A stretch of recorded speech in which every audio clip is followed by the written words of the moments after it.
अच्छा जी, कल हमने किया एक ब्रेक टेस्ट।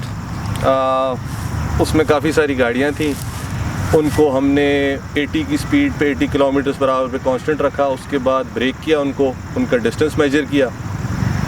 ब्रेक टेस्ट करने का मकसद ये है कि apart from entertainment for you guys कि थोड़ी सी नॉलेज शेयर हो कि भाई ज़रूरी नहीं है ABS वाली गाड़ी नॉन ABS से अच्छी रुके अंडर परफेक्ट कंडीशंस। वो बाद में हम एक्सप्लेन करेंगे कि नॉन ABS और उसके फ़ायदे के। और उसके अलावा मेन मकसद ये है कि हमारे मुल्क में जब हम देखते हैं कि यहाँ लोग गाड़ियों के गैप बहुत कम रख के चलाते हैं ट्रैफिक में, सो उसमें बेसिकली बताने का मकसद ये है कि आप गैप रख के चलाया करें। क्योंकि जिस तरह कल हमने 80 किलोमीटर पर आवर पे टेस्ट किए, तो उस पर you covering what I think 70-75 feet a minute second जी, ऐसा ही है। सो उस पर ये है कि होता क्या है कि व्हेन यू ड्राइविंग, अगली गाड़ी ने जब ब्रेक मारी, आपने जब ब्रेक लाइट्स उसकी देखी, तो उसके बाद 4 स्टेप्स होते हैं। एक आपका है परसेप्शन अपने ह्यूमन बीइंग की कि आप देखते हैं कि देयर समथिंग रॉन्ग, मतलब लाइट्स जल गई, अब मैंने भी ब्रेक मारना है। फिर होता है ह्यूमन रिएक्शन टाइम कि आपका एक्सेलरेटर से पैर हटता है और ब्रेक पे लगता है। फिर तीसरा स्टेप होता है गाड़ी का अपना रिएक्शन टाइम कि ब्रेक पेडल में कितना प्ले है, वो दबेगा, उसके फ्लूइड का टेम्परेचर उस वक्त क्या है, हालात क्या है। और फिर चौथा है व्हीकल की ब्रेकिंग कैपेबिलिटी, जिसमें बहुत सारे फैक्टर्स हैं, टायर, ब्रेक पैड, रोड का सरफेस, टेम्परेचर, उसमें बहुत सारे फैक्टर हैं। जब अगली लाइट गाड़ी ने ब्रेक मार दी है तो वो पहले 3 स्टेप पूरे कर चुका है। उस वक्त अगर आपका गैप उसके करीब है तो मोस्ट प्रोबेबली आप उसको रेयर एंड करेंगे और गलती आपकी होगी, आपको एक्सपेंसेस भरने पड़ेंगे। तो बेसिकली है क्या कि स्लो स्पीड पे up to let's say 20-30 kilometre an hour पे 1 सेकेंड रूल अप्लाई करता है कि ट्रैफिक स्लो चल रहा है। 1 सेकेंड रूल का मतलब है कि आप एक चीज़ देख लें, अगली गाड़ी जब उसको क्रॉस करती है तो आपको उस चीज़ पे 1 सेकेंड बाद पहुंचना चाहिए। वो बेसिकली गैप की तरह। जैसे जैसे स्पीड इंक्रीज़ होती है 50, 60, 70 पे 2 सेकेंड रूल होना चाहिए, गैप आप बढ़ा दें, क्योंकि आप ज़्यादा डिस्टेंस कवर कर रहे हैं पर सेकेंड। मोटरवेज पे 3 to 4 second rule should apply. Why? Because एक नॉर्मल ह्यूमन बीइंग है, अब कोई फार्मूला 1 ड्राइवर तो है नहीं। यहाँ जो कल सबने ब्रेक्स मारी, उनको पता था कि हमने स्पॉट पे ब्रेक मारनी है, दे वर रेडी। आप ट्रैफिक में जा रहे हैं, आपको तो नहीं पता आपको कब ब्रेक मारनी पड़ेगी, तो इसलिए आम बंदे का जो रिएक्शन टाइम है वो 1.5 से 2 सेकेंड लग जाता है। अगर वो बंदा फटीग्ड है, कॉन्सेंट्रेशन नहीं है, अंडर द इन्फ्लुएंस है, थका हुआ है, तो 3-4 सेकेंड तो उसका रिएक्शन टाइम है। तो 80 की स्पीड पे 4 सेकेंड में आप 250 फुट कवर कर जाएंगे, विच is a lot of distance.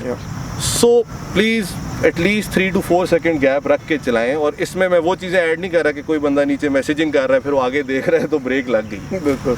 सो काफ़ी इंटरेस्टिंग टेस्ट था कल, उसके अभी आप देखेंगे सारी गाड़ियों के रिजल्ट्स। तो सर से हम थोड़ी सी बात करते हैं कि अपने ब्रेकिंग सिस्टम को कैसे कैसे चेक करना चाहिए, कितना फ्रीक्वेंटली चेक करना चाहिए, क्या क्या करना चाहिए, कौन से ब्रेकिंग सिस्टम्स हैं हमारी नॉर्मल गाड़ियों में। बिल्कुल।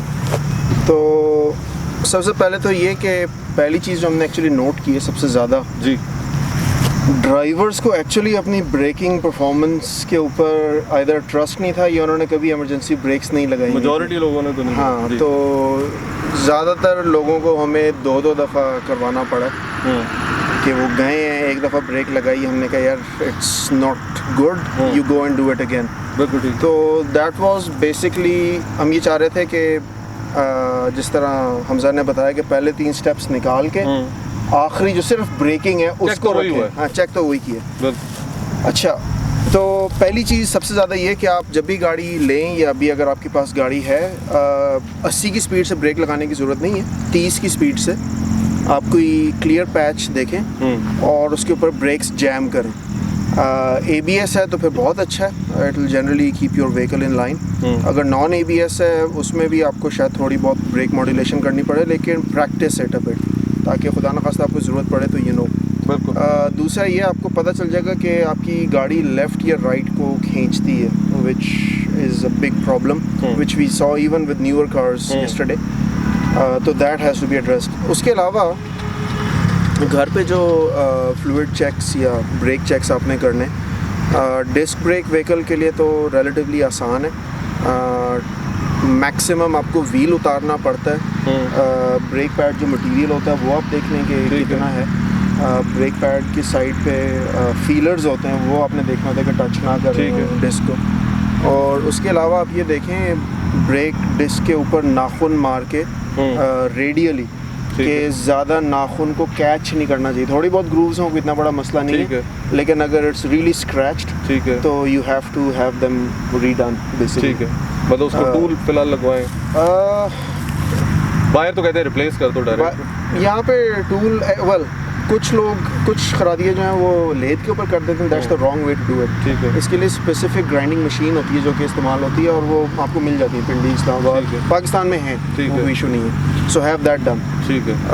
उसके अलावा जो एक चीज़ लोग तकरीबन कभी भी नहीं चेक करते वो फ्लूइड है, not fluid level. The fluid has to be replaced after a certain time. वो हर गाड़ी का अपना मैनुअल में लिखा होता है। मैनुअल में लिखा हुआ होता है कि आपने इतने अरसे बाद रिप्लेस करना है। उसमें यह कि पूरा सिस्टम पर्ज होके आप रिप्लेस करते हैं। ठीक है। तो वो जो है दो तरीक़ों से हेल्प करता है। एक तो ये कि ब्रेकिंग परफॉर्मेंस ज़्यादा कंसिस्टेंट हो जाती है क्योंकि पानी नहीं होता उसके अंदर।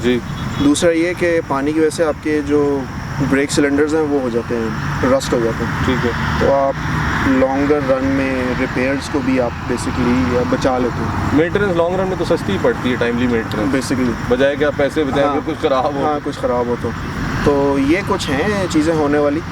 बाकी तो ड्रम वाले लोग वो ड्रम्स के लिए एक्चुअली कर सकते हैं। कुछ ड्रम्स होते हैं जो कि आप टायर उतारें ड्रम वैसे ही बाहर आ जाता है। अच्छा ठीक है। वरना एक या दो स्क्रूज या बोल्ट्स के साथ लगे हुए हैं, you can open them up and do it.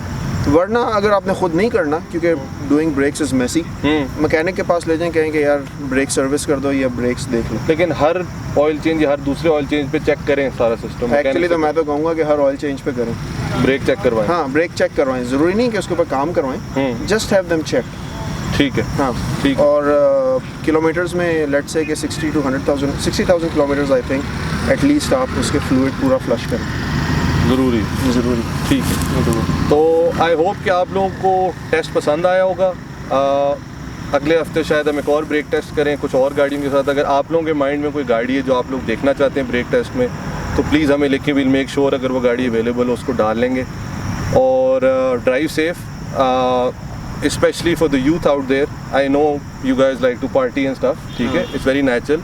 सो अगर आप लोग जाते हैं तो be mature, take a driver with you और टेक अ टैक्सी। इसमें कोई बेइज्जती नहीं है, but in the long run it's better कि आप अंडर द इन्फ्लुएंस हो कुछ भी और आपसे एक्सीडेंट हो जाए और समबडीज़ लाइफ गोज, सो उससे बेहतर है कि आप मैच्योर एक्ट करें, डिस्टेंस दे के चलाएं, अपनी ब्रेक्स टाइम पे चेक करें। And I hope you guys enjoyed the video.